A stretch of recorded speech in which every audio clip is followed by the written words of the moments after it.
Waalaikumsalam warahmatullahi wabarakatuh.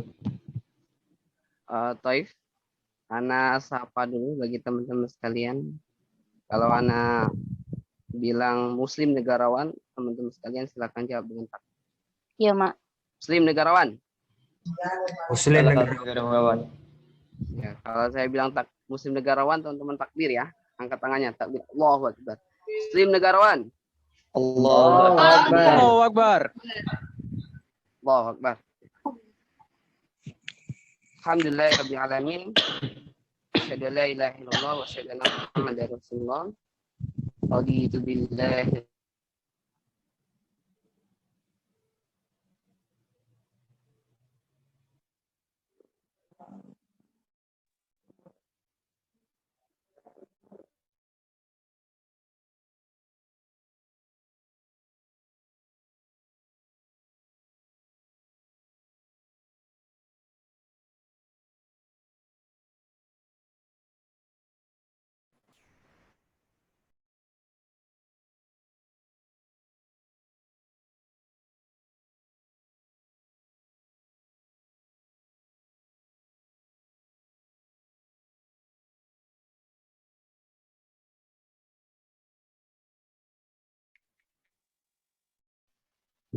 Oke, Afwan tadi gangguan sinyalnya.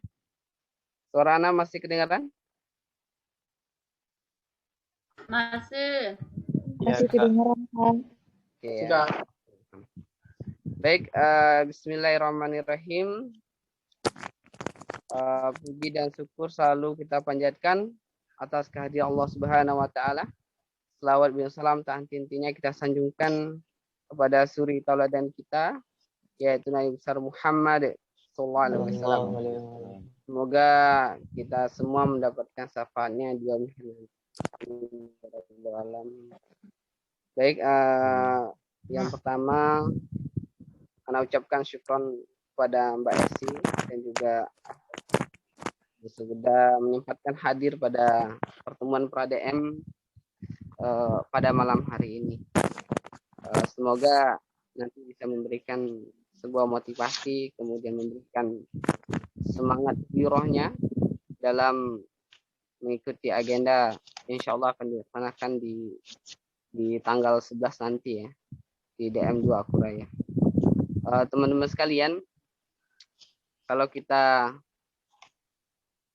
baca sejarah bahwasanya kami ini terus berkembang dan kemudian terus bertumbuh, dan sampai hari ini pun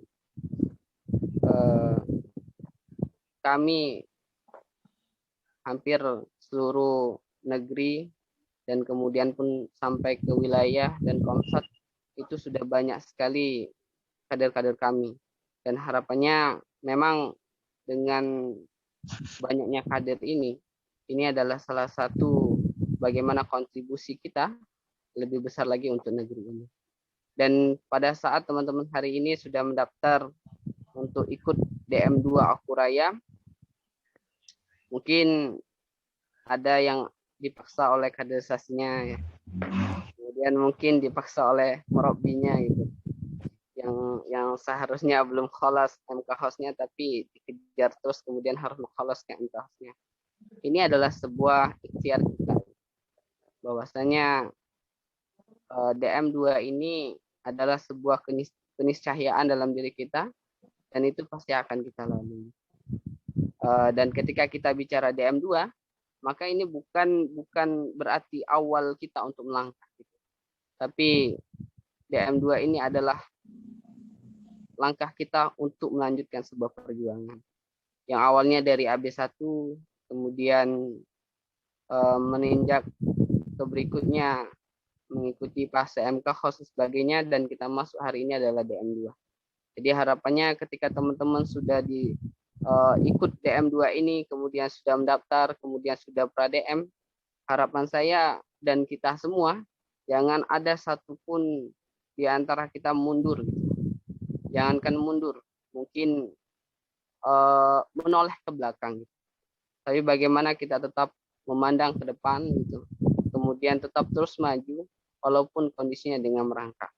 Dan itu pasti ketika kita ada niat azam yang kuat dalam diri kita, maka cita-cita besar kita itu akan terwujudkan. Ya. Maka ketika teman-teman sudah di DM2 kan atau daurah marhala 2 ini adalah salah satu bagaimana membentuk seorang fikria ya, seorang pemimpin gitu. Dan kemudian harapannya bukan hanya ketika sudah DM2 ini ya selesai, bukan. Tapi terus untuk mengupgradekan kapasitas kita gitu, membaca buku, kemudian amal yaumi kita ditingkatkan, kemudian juga relasi kita dikencangkan, kemudian dari segi wawasan, sakafah keislamian kita semakin kita dalamkan dalam diri kita, maka itu akan menjadi sebuah kekuatan yang menjadi power gitu untuk bagaimana memikirkan, bukan hanya memikirkan apa yang diberikan, apa yang didapat gitu ya, bukan hanya memikirkan apa yang saya dapat di kami, tapi lebih dari itu, apa yang harus saya kontribusikan, dan lebih besarnya lagi untuk lingkungan kita gitu. Dan kemudian lebih besarnya lagi untuk masyarakat kita, dan yang pasti adalah menuju bagaimana membentuk seorang pemimpin untuk negeri. Jadi ketika teman-teman sudah masuk fase di DM2 ini bukan berarti juga stagnan di sini, tidak gitu, karena akan terus berkembang. Ketika nanti sudah DM2 maka tim akan melanjutkan TFI gitu, dan kemudian melanjutkan ya DVMK, kemudian juga sampai nanti ke DM3. Dan ini adalah ketika DM3 pun gitu ya, itu bukan stagnan batas itu, tapi tetap mengupgrade kapasitasnya, mengembangkan potensinya, bagaimana mewujudkan seorang muslim negarawan itu sendiri, kemudian bagaimana mewujudkan, membentuk seorang pemimpin gitu, sebagai wadah permanen mewujudkan pemimpin yang islami gitu. Dan itu adalah visi kita. Dan harapannya ketika teman-teman sudah ikut ini, itu tetap tertanam dan tertancapkan dalam diri kita, terazamkan dalam hati kita, dan itu akan menjadi sebuah kekuatan dalam pikiran dan kemudian dalam kehidupan kita, dan itu akan menjadi prinsip hidup kita. Dan ini kalau pribadi itu ini secara pengalaman tuh itu sudah, kalau dari pribadi sudah mengalami. Karena fase kita itu tidak akan seperti ini terus, teman-teman sekalian.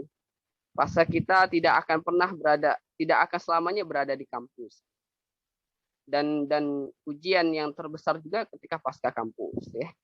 Ketika pasca kampus, ketika nanti terjun ke dunia kerja, bagaimana kita tetap berkontribusi untuk dakwah ini, itu akan menjadi tantangan besar juga.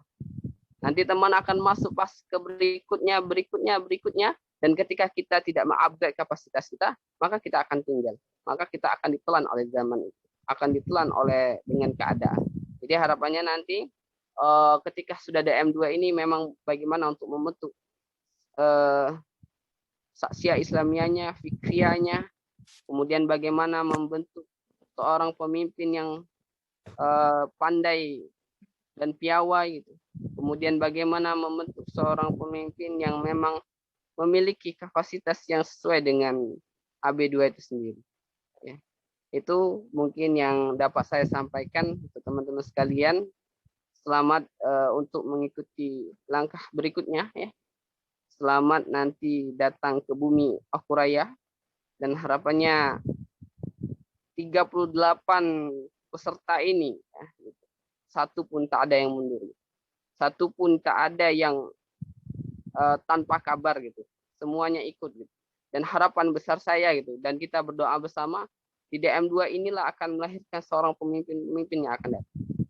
Ya, harapan saya orang-orang yang ikut DM2 inilah yang akan menjadi ketua DPR nanti. Kemudian menjadi seorang bupati, menjadi seorang gubernur. Ini adalah cita-cita besar kita ya. Agar kita memang benar-benar di kami ini akan bermanfaat kemaslahatan umat. Dan harapan besar itu.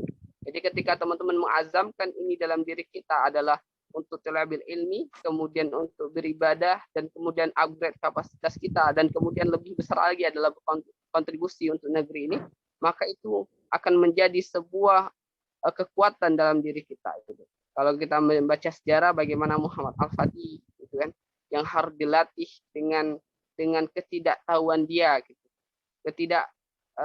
sadaran dia gitu. dengan dia seorang anak sultan yang dimanjakan, tetapi dia bisa menjadi seorang yang dewasa. Ketika di umur 22 tahun, bukan hanya sekedar pemimpin, tapi dia sudah bisa menaklukkan konsep Maja. Dan itu jadi motivasi besar kita. Ya, jadi harapannya memang ketika kita belajar ini, kemudian mengazamkan itu, insya Allah akan menjadi kekuatan kita. Bagaimana Ustadz Hasan Albana ketika dia harus berdakwah dari warung ke warung, dari kafe ke kafe, kemudian bagaimana dia untuk menegakkan kepemimpinan yang Islami sebagainya, itu adalah berawal dari beliau memiliki visi yang besar dalam hidup. Ya. Dan saya harapkan itu ada dalam diri kader, gitu, dalam diri seorang kader kami. Ya.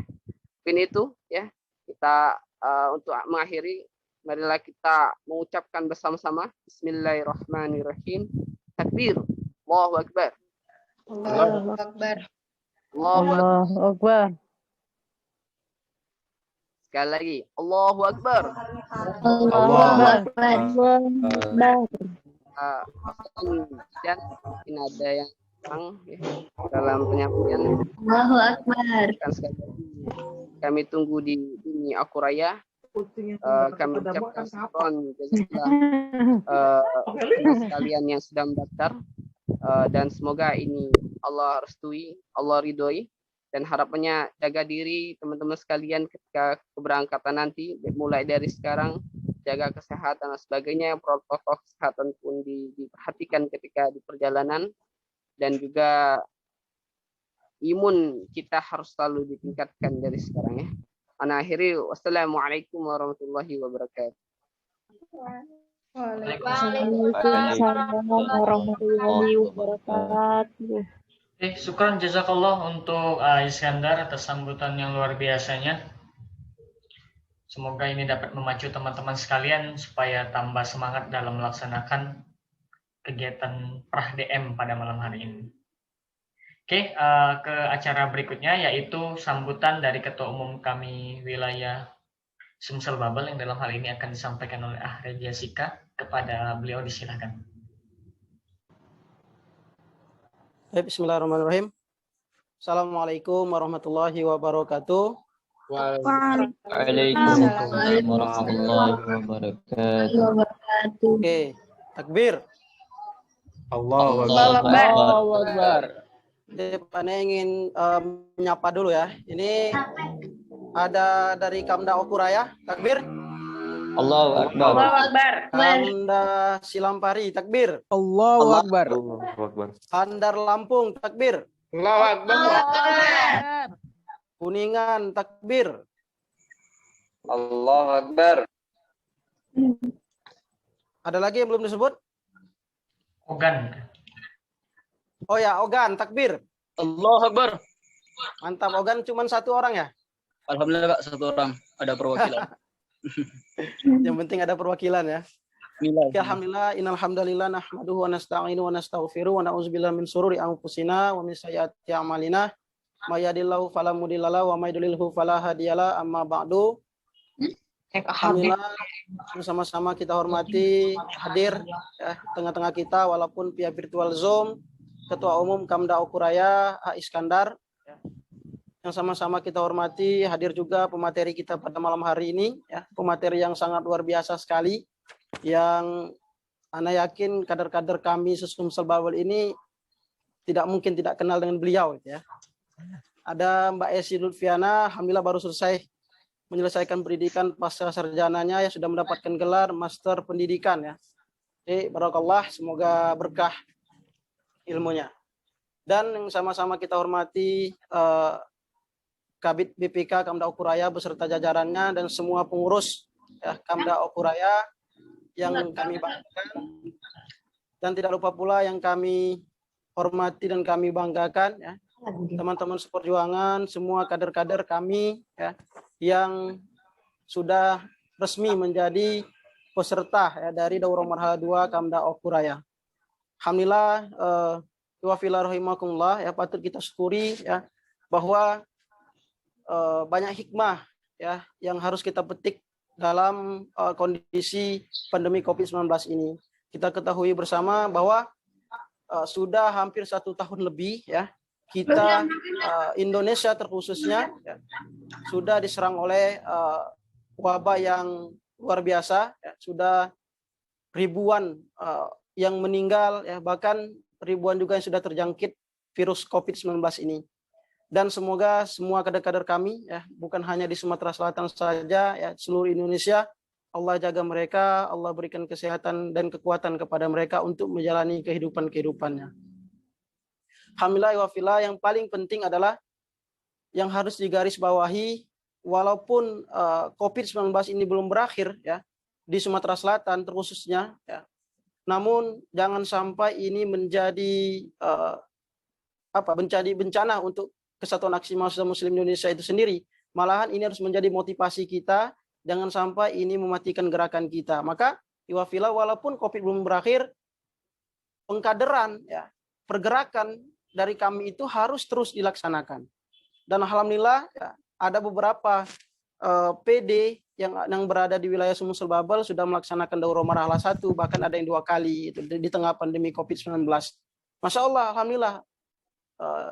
Dan semuanya tanpa kendala, dan Ana belum mendapatkan kabar ada kader kami yang ikut daurah marhalah 1 ya terpapar COVID-19.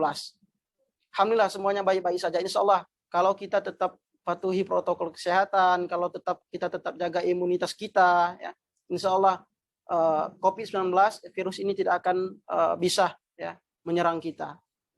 Maka iwafillah pesan Ana ya, daurah marhalah 2 ini silakan antum jaga imunitas antum ya, tetap terapkan protokol kesehatan ya, baik itu dalam perjalanan ya maupun nanti di lokasi daurah marhalah 2 nanti. Alhamdulillah iwafillah, Ana ingin mengucapkan selamat ya kepada antum sudah resmi menjadi peserta daurah marhalah 2. Ana yakin banyak yang ingin ya menjadi peserta dalam DM2 ini.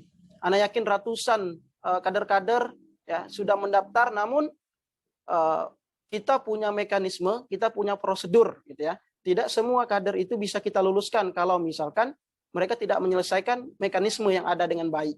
Baik itu syarat-syaratnya, kemudian tugas-tugasnya dan lain sebagainya.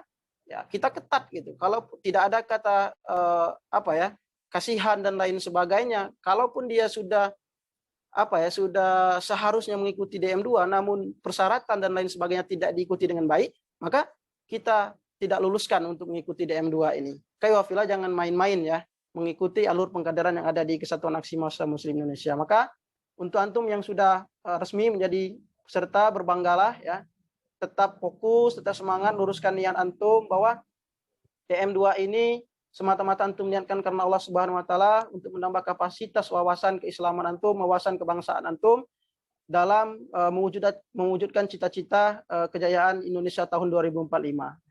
Wafila, bahwa kita ketahui bersama platform Indonesia Jayakan 2045 ini ya, ini platform nasional kita, namun ini sinkron ya, terintegrasi ke daerah-daerah, terintegrasi ke komisariat-komisariat, bahwa kita juga harus ikut serta mensukseskan platform Jayakan Indonesia 2045 ini. Namun yang paling penting harus kita ketahui adalah untuk mensukseskan platform ini tidak bisa saja dilaksanakan oleh kita sebagai kader-kader kami. Kita harus mengajak semua elemen anak-anak bangsa ya. Baik itu anak-anak muda dari organisasi manapun ya, walaupun dia bukan organisasi kami, tetap kita ikut sertakan, kita ajak mereka sama-sama gotong royong ya dalam mensukseskan platform Jayakan Indonesia 2045. Maka pada masanya nanti ya, pada tahun 2045 harapannya kita sebagai kader-kader kami, terkhusus organisasi kami ini bukan menjadi ciut ya, namun kita sudah menyiapkan berbagai macam kesiapan, terutama kita rapi dalam pergerakan gitu ya. Kader-kader kita sudah matang dalam wawasan, kader-kader kita sudah memiliki pekerjaan-pekerjaan yang memang ahli dalam bidangnya masing-masing. Harapannya juga kita semua kader-kader kami, terkhusus yang menjadi peserta DM2 ini, ke depan menjadi orang-orang yang memang bisa masuk ke dalam pos-pos penting ya dalam bangsa Indonesia ini, serta berperan penting dalam mensukseskan platform ini. Ada yang menjadi dosen, ada yang menjadi akademisi, ada yang menjadi politikus ya. anggota DPR, ada yang menjadi pengusaha dan lain sebagainya, maka dimanapun kita ditempatkan, kita harus memberikan kontribusi terbaik kita. Tanpa melupakan asas-asas keislaman yang ada dalam jati diri kita sendiri. Maka wafilah, ya tetap semangat, daurah marhala 2-nya, tetap fokus, jangan sampai antum mengikuti daurah marhala 2 ini semata-mata karena diperintah oleh kaderisasi atau semata-mata karena antum sudah mendapatkan amanah di komisariat ataupun di Kamda yang memang syaratnya harus mengikuti DM2. Keharapannya ya memang antum mengikuti DM2 ini dari hati ya. Insyaallah niat yang lurus juga akan mendapatkan hasil yang baik ke depannya. Kayak wafilah ya, itu saja yang bisa Anda sampaikan. Selamat ber-DM2 ya. Tetap ceria, tetap bahagia.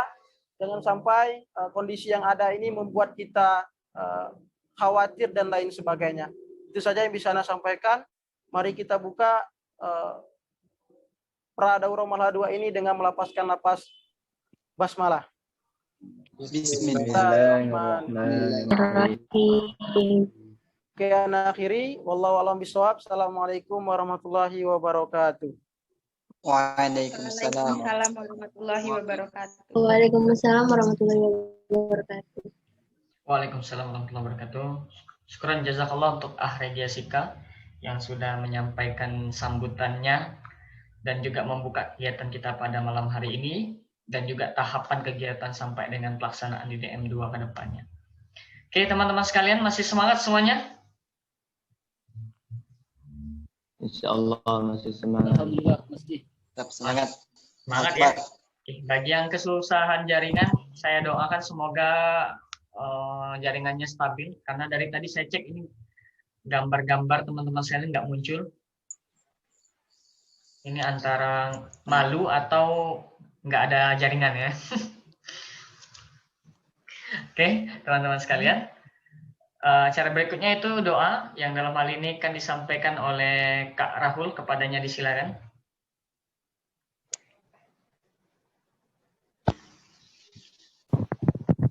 Bismillahirrahmanirrahim. Assalamualaikum warahmatullahi wabarakatuh. Waalaikumsalam warahmatullahi wabarakatuh. Baik teman-teman sekalian, ada baiknya sebelum berdoa, mari kita luluhkan hati kita dengan kalimat istighfar. Astagfirullahaladzim, astagfirullahaladzim, astagfirullahaladzim. Semoga apa yang kita doakan ini menjadi sebuah ijabah dari Allah dan menjadi sebuah perhitungan dalam amal kehidupan kita. Baik, Afwan mungkin sedikit ini ada terganggu karena sedang ada beberapa kegiatan di sekitar rumah. Baik. A'udzu billahi minasyaitonir rajim. Bismillahirrahmanirrahim. Alhamdulillahirabbil alamin. Hamdan syakirin, hamdan na'imin, hamdan yuafi ni'amahu wa yukafi'u mazidah. Ya Rabbana lakal hamdu kama yanbaghi li jalali wajhikal karimi wa azim wa sultanik. Ashhadu an la ilaha illallah wa ashhadu anna Muhammadar Rasulullah. Rabbi ighfirli wa liwalidayya warhamhuma kama rabbayani shaghira. Rabbi ighfirli wa liwalidayya warhamhuma kama rabbayani shaghira. Rabbi ighfirli wa liwalidayya warhamhuma kama rabbayani shaghira. Ya Allah, ya Rahman, ya Rahim. Ya Allah, ya Rahman, ya Rahim. Rabbi ghafirli wali walidayya warhamhuma kama rabbayani shaghira. Allahumma inna nas'aluka salamatan fid din wa dunya wal akhirah wa afiatan fil jasad wa ziyadatan fil ilmi wa barakatan fil rizqi wa taubatan qoblal maut wa rahmatan indal maut wa maghfiratan ba'dal maut. Allahumma hawin alaina fi syakaratil maut wa najata minan nar wal afwa indal hisab. Rabbana ghfir lana dzunubana wali walidayna warhamhuma kama rabbayani shaghira. Rabbi shrah li sadri wa yassir li amri wahlul 'uqdatam min lisani yafqahu qawli. Rabbi zidni ilma warzuqni fahma.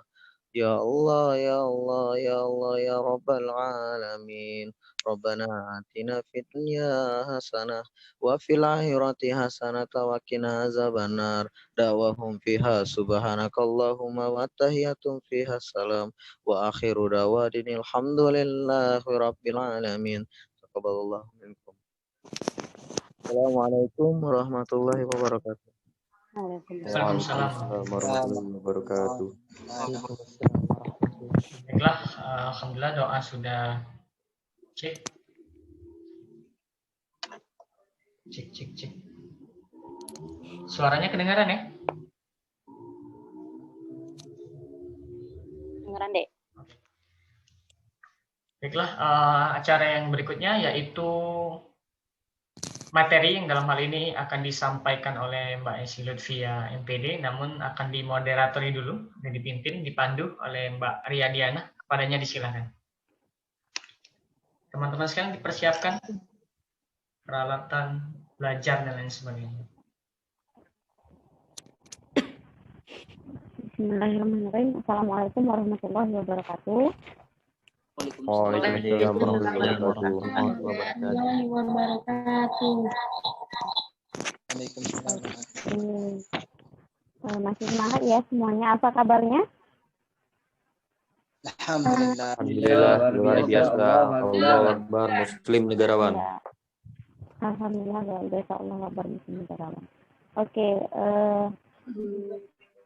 yang pertama yang saya ucapkan selamat datang di acara KDN 2.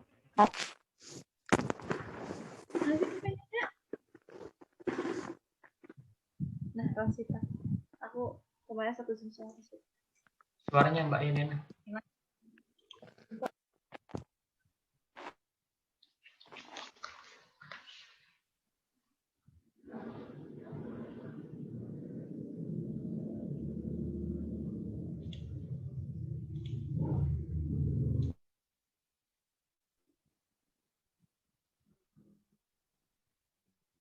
Itu di unmute itu.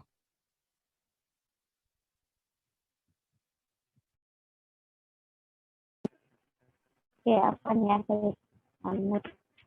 Oke, teman-teman. Jadi malam ini kita akan sama-sama mendengarkan materi dari Mbak Esi Lutfiana. Beliau ini adalah Koordinator Wilayah Sumbaksel dan Kalimantan Departemen Instruktur PP Kaming 2020-2022. Untuk CV beliau nanti akan saya sampaikan di akhir sesi materi. Maka sekarang teman-teman silahkan siapkan dulu amunisinya seperti pena dan buku yang perlu teman-teman siapkan sebelum mendengarkan materi. Karena malam ini kita akan benar-benar memahami sebenarnya apa sih urgensi kita untuk mengikuti DM2. Kenapa kita harus DM2? Kemudian mungkin ada yang seperti kata Ketua Umum PW dan Ketua Umum PD, ada yang dipaksa oleh kaderisasi atau mungkin murabinya untuk mengikuti DM2, maka teman-teman di sini akan paham mengapa sebenarnya teman-teman perlu ikut DM2. Oke, sebelum kita menyambut pematerinya, untuk seluruh peserta mohon untuk kameranya semuanya dibuka ya. Silakan dibuka semua kameranya, karena saya lihat masih ada yang tidak mengaktifkan kamera.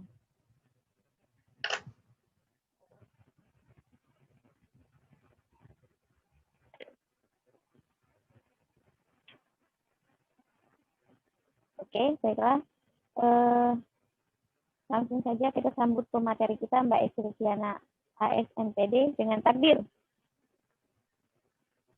Allahu Akbar. Oke. Silakan Mbak Esi. Jazakillah, Dek. Ini Riyadiana yang waktu ketemu DPM kemarin ya? Bukan ya? Iya, Mbak. Iya. Baik. Syukran ya, udah dipersilakan. Sebelumnya izin menyampaikan sedikit yang Anda pahami ya, Pak Ketumda Puraya dan Bapak Ketua Umum Wilayah Sumatera Selatan, Bangka Belitung, Ahregi dan Iskandar dan Ahregi, dan teman-teman juga adik-adik yang insya Allah lagi bersemangat dan bergiroh insya Allah di daerahnya masing-masing ya. Nah, mohon izin. Bismillahirrahmanirrahim. Assalamualaikum warahmatullahi wabarakatuh. Waalaikumsalam. Oke. Alhamdulillahillazi arsala rasulahu bil huda wa dinil haq liyuzhirahu 'ala dini kulli wa kafa billahi syahida. Asyhadu an la ilaha illallah wahdahu la syarikalah, asyhadu anna Muhammadan abduhu wa rasuluhu nabiyya ba'da. Rabbi shrah li sadri wa yassir li amri wahlul 'uqdatam min lisani yafqahu qawli. Rabbi zidni ilma warzuqni fahma. Qala Allah ta'ala fi Qur'anil Karim. Bismillahirrahmanirrahim. Ya ayyuhalladzina amanu hal adullukum ala tijaratin tunjikum min azabin alim tu'minuna billahi wa rasulihi wa tujahiduna fi sabilillah ya amwalikum anfusikum zalikum khairul lakum in kuntum ta'lamun. Shadaqallahu azim. Alhamdulillah ikhwati fillah rahimakumullah, hari ini Allah izinkan ya insyaallah Mbak untuk membersamai teman-teman Okuraya dalam pra-DM 2-nya. Juga beberapa peserta yang hadir ya. Ini sudah semuanya insyaallah ya. Di dalam agenda pra-DM 2 ini walaupun secara virtual harapannya kita tetap pada substansi yang sama ya. Yang pertama bersilaturahmi, saling bersilaturahim walaupun secara virtual, dan yang kedua adab dalam mencari ilmu ya. Salah satunya bagaimana kita tetap ta'zim dan taat akan apa-apa yang diarahkan oleh moderator ataupun pemandu acara pada hari ini insyaallah ya.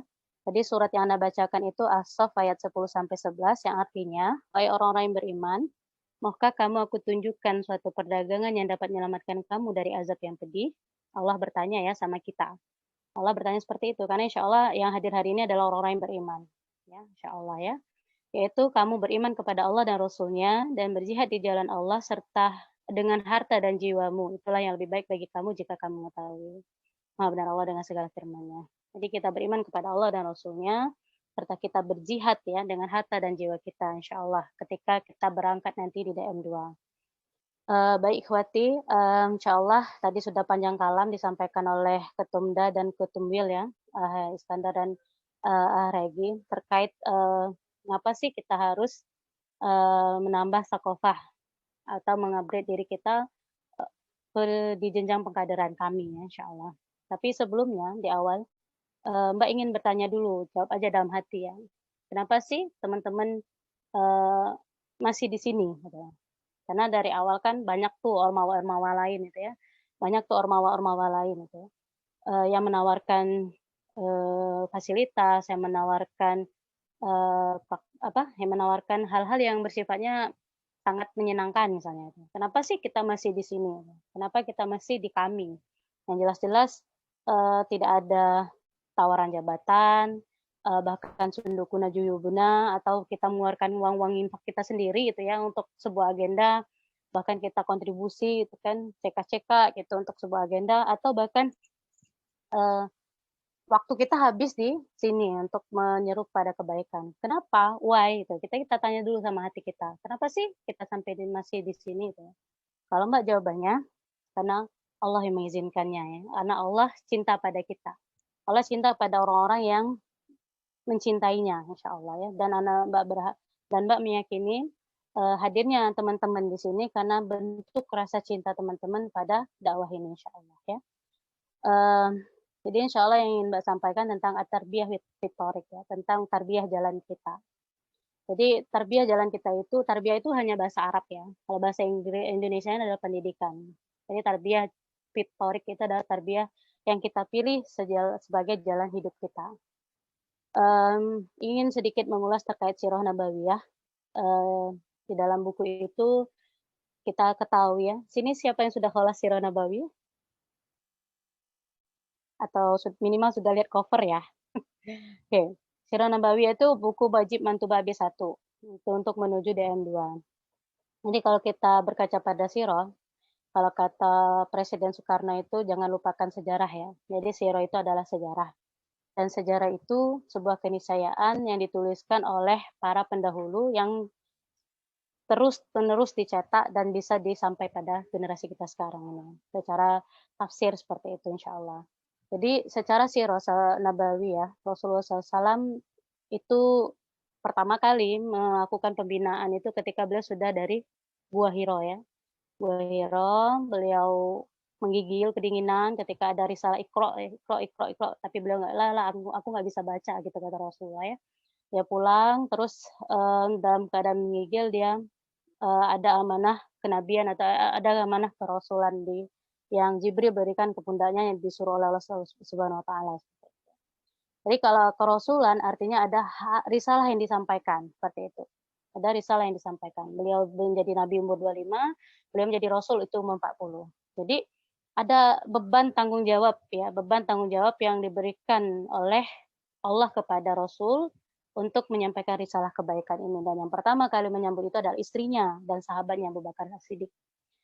Setelah itu demi sedikit secara dakwah Syria itu ya Rasulullah melakukan pembinaan. Itu di mana? Di rumah Arqam bin Abi Arqam. Ya, di sana para sahabat dibina, dikenalkan tentang akidah yang benar, dikenalkan tentang ibadah yang benar, dan dikenalkan tentang makna Islam yang sesungguhnya ya, di dalam pembinaan itu. Nah, pada fase setelah pembinaan ya, pada itu namanya fase Mekah ya. Fase Mekah itu ada menanamkan akidah. Apa yang buah dari penanaman itu dari para sahabatnya ya. Para sahabatnya itu memiliki al-iman al-kamil ya, keimanan yang sempurna ya. Al-hub al-wasik ya, cinta yang kuat. Wajtima'il qulub, perhimpunan hati, watifatil arwah, dan perpaduan jiwa gitu ya. Keimanan yang sempurna, cinta yang kuat, perhimpunan hati, dan perpaduan jiwa. Kepada siapa? Kepada Allah dan Rasulnya. Jadi dari keimanan yang kuat, tentang keimanan yang sempurna terhadap ajaran yang dibawa oleh Rasulullah SAW, ya, serta kecintaan yang kuat terhadap Rasulullah SAW, dan terciptalah ya perhimpunan hati dan perpaduan jiwa. Seperti pengorbanan Abu Bakar As-Siddiq ketika dikejar oleh kaum Quraisy gitu ya, yang mendampingi Rasulullah SAW memasuki gua Sur itu ya. Beliau dicetuk ular kakinya. Itu salah satunya bentuk cinta yang kuat beliau terhadap Rasulullah SAW.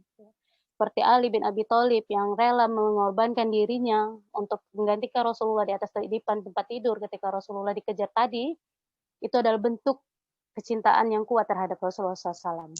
Ya, artinya dia rela mati, padahal tahu itu bahaya, tapi ya karena pembinaan yang diberikan oleh Rasulullah tadi benar itu ya, dia rela.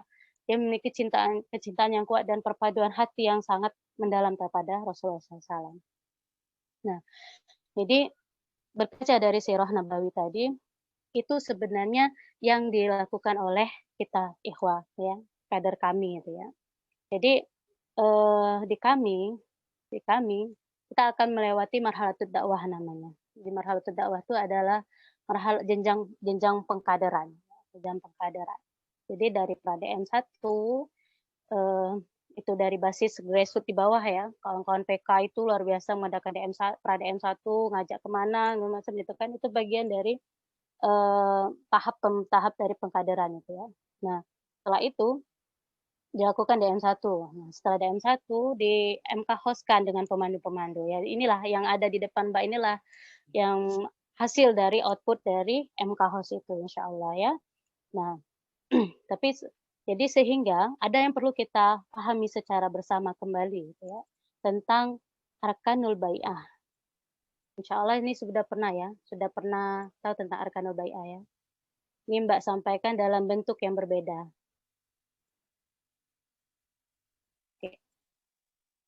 Arkanul Bai'ah ya. Jadi Mbak ibaratkan Arkanul Bai'ah itu seperti pohon. Arkanul Bai'ah ini adalah bagian dari perjanjian ya. 10 rukun perjanjian sebelum aktivis dakwah itu mencelupkan dirinya ke dalam aktivitas dakwah ya. Aktivitas dakwah. Karena kenapa? Aktivis dakwah itu sebelum dia mencelupkan dirinya, dia masih berafiliasi saja terhadap Islam ya. Kalau di AB1 itu Saksiyah Islamiyah Al-Fikriyah. Ya. Jadi, Saksiyah Islamiyah Al-Harakiyah. Jadi dia masih dibentuk kepribadian Islamnya dan untuk diajak untuk bergerak dulu, ya, didorong, dia di panitia pelaksana semacam seperti itu. Nah, sampai pada fase dia di DM2 nanti, maka sebelum berubah dari afiliasi menjadi partisipasi atau kontribusi, maka 10 rukun ini wajib dipahami oleh kita bersama. ya. Jadi di AB1 masih afiliasi nih, masih ngikut-ngikut, ikut. Nah, tapi nanti ada perubahan yang terjadi, yaitu partisipasi dan kontribusi setelah kita mengupgrade diri nanti di DM2. Ya. Jadi 10 arkanul bariah ini yang pertama tentang al-fahmu. Al-fahmu itu bahasa Arab, bahasa Indonesia pemahaman. Berangkat dari kepahaman ya. Kalau kita berangkat dari ketidakpahaman, maka itulah yang menjadi buta ya. Maksudnya itu jalan kita itu kayak peta buta. Kita bingung mau mengarah kemana seperti itu. Maka al-fahmu itu adalah prioritas. Kenapa bukan ilmu? Kenapa bukan ilmu yang pertama? Karena pemahaman itu adalah tujuan dari ilmu. Misal kita sekolah ya teman-teman. Kita sekolah nih kayak rumus matika, rumus IPA gitu kayak, atau mata kuliah teman-teman lah ya, yang sifatnya bacaan atau literasi. Pasti yang teman-teman ambil dari bacaan itu adalah poin penting kan, kayak gitu. Poin penting dari bacaan itu, misal halaman itu poin pentingnya apa. Nah, jadi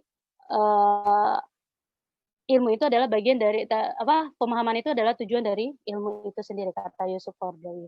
Jadi kita itu mampu mengamalkan ataupun memahami ilmu itu kalau kita mengamalkan ilmu itu kalau kita sudah paham seperti itu. Nah, jadi betapa pentingnya pemahaman. Nah, maka itu juga yang perlu kita luruskan dalam orientasi berpikir kita, gitu ya. Di awal sudah Mbak tanya, kenapa sih kita masih bertahan di sini? Berarti ada pemahaman yang harus kita kuatkan di sini ya. Pertama, apa sih visi misi kami? Oke, sebagai wadah gerakan permanen yang melahirkan kader-kader pemimpin untuk masyarakat Indonesia yang Islami misalnya ya. Dan visinya tuh misinya gimana? Misinya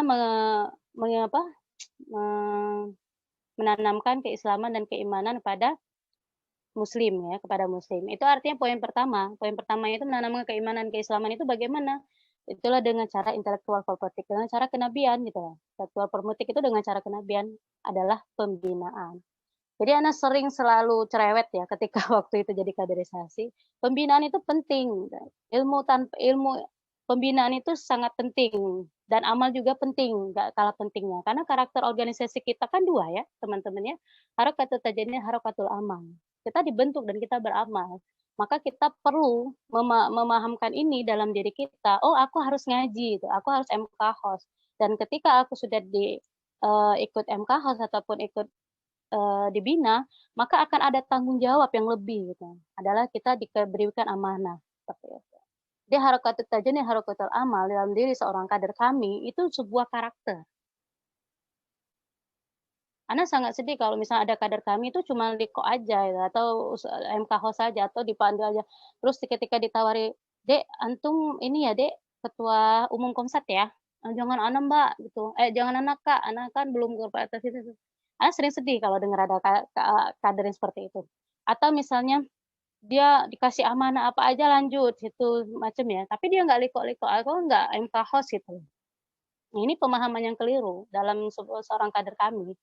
Kenapa Mbak bilang seperti itu? Karena dia tidak menjalankan misi kami dan dia tidak menginternalisasikan nilai-nilai karakter organisasi kami dalam dirinya seperti itu.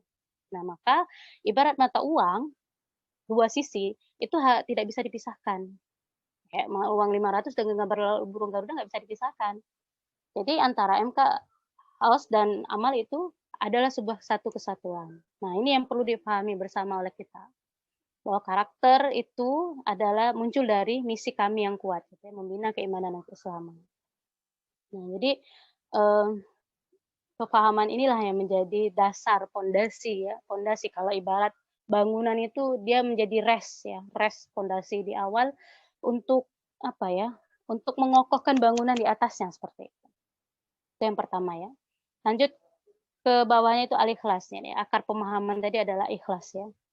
Jadi pemahaman itu disandarkan dengan ikhlas juga. Kenapa? Karena ikhlas ada prinsip motivasi internal ya, yang memberi energi untuk selalu bekerja karena Allah. Jadi ikhlas itu hadir dalam diri kita gitu. Ketika kita tersibuk dengan nilai-nilai kebaikan, nilai-nilai Allah Subhanahu wa taala, maka insya Allah sedikit seiring waktu ketika baik itu menjadi keterpaksaan atau bisa ada kalimat aku ini tersesat dalam kebaikan atau seperti apa itu, maka atau kita ketika MK host ditanya terus berapa tilawah, berapa sholat, berapa ini tuh, itu sebuah mungkin awalnya keterpaksaan itu. Tapi lambat laun kalau kita paham, pemahaman kita sudah benar, akan muncul keikhlasan yang terjaga juga. Karena itu motivasi dari internal kita, pribadi kita. Jadi akar pemahaman yang perlu kita kuatkan itu di sini, pemahaman dan keikhlasan dalam diri kita sendiri dulu. Yang arkanul bai'ah yang harus dimiliki oleh seorang kader. Karena tanpa dua ini, maka dia akan rapuh dan goyang. Ya, kalau ibarat tanaman itu ketika akarnya nggak kuat menancap ke tanah kan bisa rapuh ya, bisa mudah aja dicabut seperti itu. Nah, jadi Ana pernah bilang di DPMK kalau nggak salah ya. Jadi ya harapan dari pengkaderan kita itu bagaimana menciptakan seorang itu militan. Gitu. Dia tahan dibanting mau dibanting mana-mana dia bisa. Gitu. Itulah kenapa sering terjadi di kampus. Kader kami itu sering dicomot kampus gitu. Karena kenapa? Karena kader kami itu siap ditempatkan dimanapun, gitu. Siap ditempatkan di BEM, siap ditempatkan di DPM, siap ditempatkan di LDK dan lain-lain, siap semua itu. Karena memang stok yang ingin diharapkan itu seperti itu, menciptakan generasi pemimpin gitu. Sebagai wadah perjuangan permanen itu visi kita seperti itu. Maka kita lanjut ke arkanul bai'ah yang ketiga, yaitu al-amal.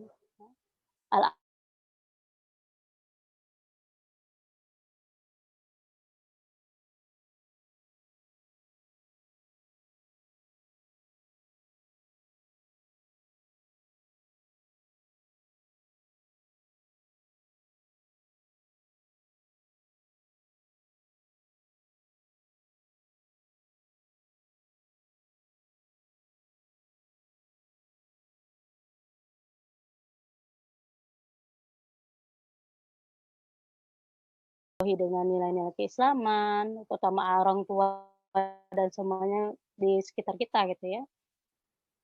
Mereka akan merasakan keberadaan kita, apalagi kalau misalnya ada kader kami yang juga pengurus Irmas di dekat rumahnya seperti itu. Itu bagian dari perbaikan masyarakat juga. Jadi al-amal yang berkesinambungan ini itu adalah mimpi pada hari ini, tapi insya Allah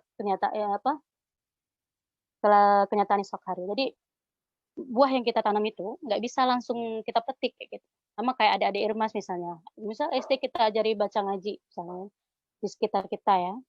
Tapi ketika berapa tahun kemudian dia yang meneruskan perjuangan kita melanjutkan Irmas seperti itu. Jadi itu amal yang berkesinambungan seperti itu. Jadi pernah Rasulullah ketika di dakwah Taif ya, secara siro lagi, beliau tidak diterima, dilempar kotoran dan bahkan diasingkan semacamnya sampai malaikat Jibril geram dan beliau bilang, ya Rasulullah, nih kau izinkan Taif ini aku balikan, maka aku akan benamkan kawasan Taif ini. Tapi Rasulullah bilang, jangan katanya, jangan. Aku yakin di tulang sulbi mereka akan beriman kepadaku. Jadi artinya apa? Walaupun waktu itu Rasulullah ditolak, tapi dia meyakini bahwa suatu waktu kalau anak keturunan dari masyarakat Taif itu akan beriman kepadanya. Sama seperti kita, yang ingin kita putuskan mata rantai pengkaderan kita itu adalah pola pendidikan asuh yang salah pada keluarga yang belum menerapkan prinsip yang Islam yang benar. Nah, makanya pengkaderan itu adalah pembinaan jiwa dalam diri seorang kader, seorang manusia. Yang keempat, ya, arkanul bai'ah itu adalah al-jihad. Jadi semangat untuk memberikan keunggulan yang luar biasa pada diri kita. Jadi tidak tidak setengah-setengah. Jadi al-jihad itu bersanding dengan at-tadiyah ya, arkanul bai'ah yang kelima. Ya, at-tadiyah itu spirit untuk selalu memberikan yang terbaik. Tidak ada jihad tanpa pengorbanan. Tidak ada semangat untuk memberi tanpa kita action gitu loh. Jadi kata Allah kan dalam surah As-Saffat 10 sampai 11 tadi itu kan. Ketika kita melakukan perniagaan sama Allah ya totalitas itu. Dari memberikan yang terbaik pada Allah Subhanahu wa taala waktu sisa kita. Seperti itu. Jadi 5 arkanul bai'ah ini akan membuahkan ya, ketaatan, sabar, tajarud, ukhuwah dan fiqh. Kalau 5 ini udah benar, Insya Allah dia akan manis buahnya. Itu pertama yang yang keenam adalah taat ya. Jadi tidak ada ketaatan dalam kemaksiatan. Jadi selagi antum di kebaikan ya udah berangkat aja, maksud Mbak tuh kayak gitu. Ketika ada antum, Robi antum, segala macam dorong ayo Dek lanjutkan jenjang. Ya, ikut aja gitu. Selagi tidak melakukan kemaksiatan. Misal lanjutkan jenjang kita ini ya tilep duit proposal ya Dek. Misal uang proposal kita tilep ya itu salah gitu. Selagi tidak ada kemaksiatan, maka kita taat seperti itu. Nah, taat ini nanti Anda bahas di sikoh ya. Kita Mbak lanjutkan saja ke prinsip yang ke-7 yaitu sabat. Jadi seperti kata Ketumda tadi itu ya, bahwa harapannya sampai kapanpun ya, pasca kampus pun kita tetap berkontribusi. Jadi sabat ini itu sangat sulit. Ya. Komitmen yang kita bangun itu sangat sulit kalau tidak ada sahabat yang ingin kita bangun sangat sulit ada komitmen dalam diri kita. Jadi istiqomah, sabar dan terus bekerja dalam dakwah itu tidak mudah. Kenapa? Karena ketika fase kampus, oke, kita heroik ya, kita heroik, bersemangat semacamnya. Padahal harapan dari kami adalah pasca kampusnya. Kenapa? Karena DRT kami itu memutuskan keanggotaan setelah menjadi alumni itu adalah umur 30 sampai 31 tahunan. Udah cukup gitu. Jadi artinya kan itu udah pasca kampus kan. Kampus saja kalau misalnya dia on time 4 tahun itu mungkin usia 22 itu sudah keluar dari kampus. Artinya ada 8 tahun fase yang harus dilewati pasca kampus dan harapannya dia tetap sabar dalam kesendiriannya. Karena sahabat ini tidak akan mudah dalam aktivitas amaliyah duniawi kita. Jadi kalau Anda teringat lagu ya, jika ada 1000 pemujahid, aku di dalamnya, 100 aku juga, 10 aku juga. Tapi kalau cuma ada 1 yaitu aku, dan itu ternyata aplikasinya tidak mudah. Ini sudah merasakan ya, aplikasinya tidak mudah. Tapi tetap pada konsistensi niat awal kita bahwa lillahi kalimatillah itu tidak boleh hilang dalam motivasi internal kita. Al-ikhlas itu tadi. Tidak boleh dalam jiwa-jiwa kita. Dan prinsip arkanul baiyah yang ke-8 adalah tarjarud ya. Totalitas dan loyalitas yang kita berikan kepada dakwah itu secara keseluruhan, utuh tanpa tanpa tapi. Aku tuh mau Kak pergi, tapi aku tuh belum siap. Aku tuh itu seperti itu. Padahal sebenarnya kalau dia memurnikan, kalau dia ketika disuruh murabi pergi ya Mbak insya Allah Bismillah itu kan. Jadi walaupun uang nggak ada misalnya, tapi ya yakin aja pasti Allah akan tolong. Jadi totalitas dan loyalitas. Ini kita memurnikan niat lillahi kalimatillah tadi. Bagaimana kita memang berusaha berjuang gitu ya untuk diri kita sendiri, untuk menambahkan pemahaman pada diri kita sendiri. Lillahi kalimatillah karena Allah saja tanpa ada keterpaksaan dari eksternal lainnya. Dan yang ke-9 arkanul baiyah itu adalah uhuwah. Karena spirit cinta, hati dan ruh berpadu dengan ikatan akidah. Jadi di sini kan dari PD berbagai macam ya, dari berbagai macam daerah itu berkumpul satu padu di DM2 Kuraya insya Allah ya. Tujuan pertama adalah meningkatkan ukhuwah, membangun spirit cinta, hati dan ruh berpadu dalam ikatan akidah. Jadi kalau misalnya ini pernah nggak sih terjadi pada teman-teman, ketika teman-teman berkunjung ke daerah lain misalnya, tetap ketemu dengan kader kami, tapi rasanya kayak ketemu udah lama gitu, padahal baru itu ketemunya gitu. Saking kita memang diikatkan Allah ta'liful qulubnya karena iman tadi. Jadi insya Allah berlapang dada hingga kita mengutamakan kepentingan orang lain itu adalah harapannya dari sifat kontribusi yang akan kita berikan dalam dakwah ini. Jadi ya kalaupun kita kecewa dengan saudara-saudara kita, ya lapang dada gitu. Berlapang dada, menyiapkan 1000 husnuzon kepada mereka dan juga terus mengutamakan ya udah dia belum bisa gitu, misalnya gitu ya, misal ada saudara kita yang belum bisa berangkat, tetap dikonfirmasi ataupun ditabayun, tapi tetap kita coba berikan 1000 prasangka baik pada mereka. Itu bagian dari buah ukhuwah dalam dakwah ini insyaallah. Dan yang terakhir, zikr itu adalah ketenangan hati kita. Kita percaya terhadap siapa? Terhadap kompetensi dan kejujuran yang ada pada pemimpin kita. Jadi dalam skup kecil, pemimpin kita itu adalah murabi. Skup kecil dakwah ya. Pemimpin kita adalah murabi atau pemandu. Ya. Dalam skup kejamahan, pemimpin kita adalah ketua umum. Nah, sikoh ini ketika kita berkorelasi dengan to'ah tadi, ada ketaatan dan kesehatan. Jadi tadi pemandu atau murabi atau ketua umum kita memerintahkan ataupun mengarahkan pada hal yang kebaikan, ya udah sikoh aja. Percaya bahwa nggak mungkin kita tuh diajak ke jurang yang kemaksiatan seperti itu. Kita ingat peran pemandu itu dampakkan orang tua dalam ikatan hati, guru dalam memberi ilmu, syekh dalam pendidikan ini, atau dan komandan dalam menentukan kebijakan dakwah. Jadi ikhwati fillah, Arkanul Bayan ini sebenarnya mungkin materi yang sudah pernah kita dengar dan ini mungkin sekedar review ya. Tapi harapan Mbak, mari kita memahami ini dulu sebelum kita berubah dari afiliasi menjadi partisipasi dan kontribusi. Ya. Kenapa? Karena melanjutkan jenjang pengkaderan itu adalah sebuah bukti gitu ya, bahwa Allah sayang sama kita. Ketika Allah sayang sama hambanya, yakinlah akan ditambahkannya amanah pada pundaknya. Ya. Karena amanah itulah yang menguatkannya untuk terus berada dalam wahyu ini. Jadi tarbiyah fitorik gitu ya. Tarbiyah adalah jalan kita. Semoga bisa terus kita murnikan niatnya dalam hati kita dan jiwa kita ya. Sehingga al ilmu tadi masuk. Ya. Jadi hati yang terhijabi, hati yang masih merasa masih ada ketidakmurnian niat, ya, dia akan terhijabi. Jadi dia akan susah untuk menerima ilmu.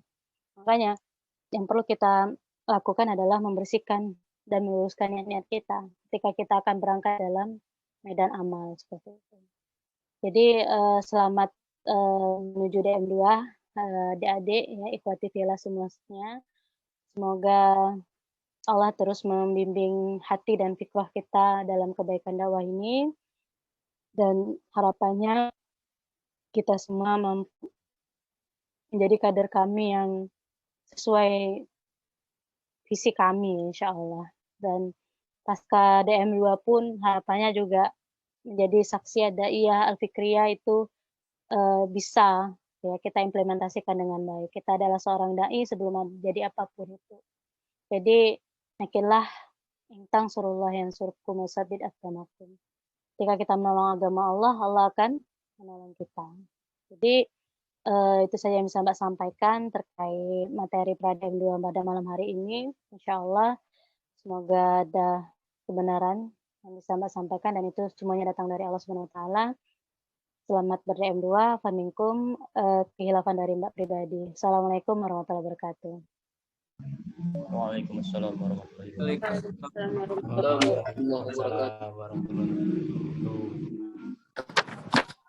Oke, teman-teman, mungkin itu tadi ya materi yang bisa disampaikan oleh Mbak Desi terkait tentang Pradem 2 kita pada malam hari ini. Dan diharapkan teman-teman tadi standby ya, setidaknya mencatat atau ada ilmu yang bisa diserap dari apa yang sudah disampaikan Mbak Esi. Karena materi yang beliau sampaikan tadi alhamdulillah menurut saya bagus gitu. Jadi rugi sekali bagi teman-teman yang tadi tidak mendengarkan. Oke, selanjutnya karena tadi di awal saya tidak membacakan kurikulum vitae pemateri, maka sekarang saya akan sampaikan dulu sebenarnya siapa sih pemateri kita tadi gitu. Karena mungkin teman-teman hanya tahu bahwa beliau adalah Mbak Esi. Nah, maka sekarang saya akan membacakan kurikulum vitae lengkapnya. Survei pemateri kita pada malam hari ini itu namanya Mbak Esi Lufiana SMPD. Alamat beliau berdomisili di Kota Lubuk Linggau. Riwayat pendidikannya S1 Pendidikan Fisika STKIP PGRI Lubuk Linggau tahun 2008. Kemudian S2-nya Pendidikan IPA Universitas Bengkulu tahun 2018. Riwayat organisasi, beliau ini pernah menjabat sebagai Ketua Departemen KD PK Al-Qassam tahun 2012 sampai 2014. Kemudian pernah menjabat sebagai Ketua Departemen KD PD Selampari 2014 sampai 2016. Kemudian Menteri TIKIW Sumsel Babel 2015 sampai 2017.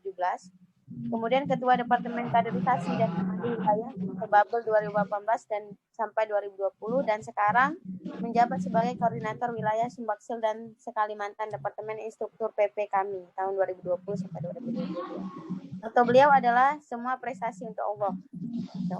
Karena beliau adalah cukup dikenal dengan prestasinya, maka insya Allah semua prestasinya didedikasikan untuk Allah. Kemudian closing statement dari beliau adalah bergeraklah dan berkorbanlah untuk kehidupan yang lebih baik. Nah, mungkin itu kurikulum vitae pemateri kita pada malam hari ini, dan mungkin kita cukupkan untuk sesi materi karena mengingat waktu sudah cukup larut dan teman-teman juga setelah ini akan ada tugas yang dibagikan oleh tim panitia. Maka marilah kita tutup sesi materi ini dengan sama-sama melafazkan lafaz hamdalah. Alhamdulillah. Oke, saya sebagai moderator memohon maaf apabila ada salah. Kepada Allah saya memohon ampun. Saya akhiri. Wassalamualaikum warahmatullahi wabarakatuh. Saya kembalikan ke MC. Silakan MC. Waalaikumsalam warahmatullahi wabarakatuh. Jazakallah, jazakhillah untuk Mbak Esi, Mbak Riyadiana yang sudah memandu kegiatan pada malam hari ini dengan materi yang sangat luar biasa. Semoga ini menjadi ilmu yang sangat berguna bagi kita semuanya pada malam hari ini, khususnya peserta DM2 Okuraya. Syukran, jazakallah Mbak Esi. Semoga selalu sehat. Semoga selalu sehat. Dengan siapa ini? Irlan ya? Bukan? Jangan disebut namanya, Mbak. Oh gitu deh, maafan. Ya, maafan. Pamit ya. Oke, syukran, jazakallah. Assalamualaikum. Assalamualaikum warahmatullahi wabarakatuh. Oke, baik teman-teman sekalian, apa kabarnya? Masih sehat? Sehat. Alhamdulillah. Sudah ngantuk? Belum. Alhamdulillah. Oke teman-teman sekalian, materi sudah kita dapatkan pada malam hari ini. Setelah ini ada beberapa hal yang akan saya sampaikan terkait persiapan DM2. Monggo dicatat, saya tidak akan mengulangi karena saya bukan radio. Beberapa perlengkapan yang akan teman-teman bawa atau beberapa attention yang akan saya sampaikan terkait pelaksanaan DM2 ini. Oke, sudah siap untuk mencatat atau semuanya bisa menghafal? Siap ya, baik. Oke teman-teman sekalian, ada beberapa poin yang perlu diperhatikan dalam kegiatan DM2 Okuraya ini. Yang pertama ya, kegiatan kita akan dilaksanakan hari Kamis 11 sampai dengan 14 Februari 2021. Jadi hari Kamis, Kamis, Jumat, Sabtu, dan Minggu. Jadi teman-teman yang di luar Okuraya, yang dari Bandar Lampung, yang dari Kuningan, Ogan, itu dimaksimalkan hari Rabu sudah berada di Bumi Batu Raja. Ya, semuanya yang naik kereta, yang naik kendaraan apapun, semuanya diharapkan untuk sudah stay di Okuraya itu minimal Rabu malam atau paling telat adalah Kamis pagi. Insya Allah panitia nanti menyiapkan hotel terbaik atau penginapan terbaik, villa terbaik untuk teman-teman sekalian yang berasal dari luar kota ya. Ya itu, tolong dikonfirmasi nanti kehadirannya di grup masing-masing, di grup peserta ya. Silakan dikonfirmasikan. Itu yang pertama teman-teman sekalian.